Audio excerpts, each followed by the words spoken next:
Huku migawanyiko ikishuhudiwa ndani ya ODM kuhusu mrithi wa kinara wa chama marehemu Raila Odinga na iwapo chama hicho kinapaswa kushirikiana na serikali, viongozi kutoka kaunti ya Garissa wamesisitiza kujitolea kwao kufanya kazi na serikali ya kitaifa kabla ya uchaguzi mkuu wa mwaka 2027. Wakizungumza mjini Garissa wakati wa mkutano ambapo aliyekuwa balozi na mbunge Mohamed Mukhtar Shidie aliidhinishwa na ukoo wake kuwania kiti cha ugavana wa Garissa, viongozi wa ODM wa eneo hilo walisema mustakabali wao wa kisiasa unatokana na ushirikiano na utawala wa sasa.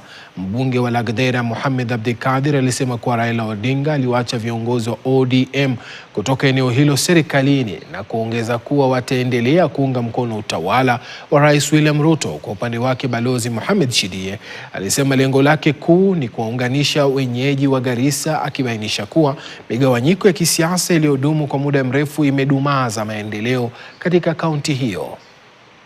ODM tulikuwa kwa serikali ya broad based. Hapa ndio baba alikuwa ametuacha, na sasa tunaanza kuanza mikakati ambayo vile tungeweza kuunda serikali ujao. Na hiyo serikali ujao tumeona kwamba tunaweza kuunda na Mheshimiwa Ruto, His Excellency Dr. William Samoei Ruto na hiyo chama yake ya UDA.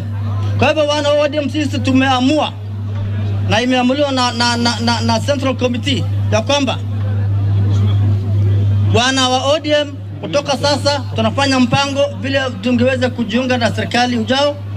Kama hatutakuwa sisi wale ambao tumeunga serikali, tutakuwa kati ya wachama ambao zitaunga serikali. Maslaha ya binadamu, maslaha ya Garissa ikuwe hapo. Mimi nitahakikisha kwamba nitaweka maendeleo na kuweka watu wa Garissa pamoja. Watu wa Garissa ni watu wangu, mimi nimezaliwa hapa Garissa, nimesomea Garissa, najulikana na watu wote wa Garissa.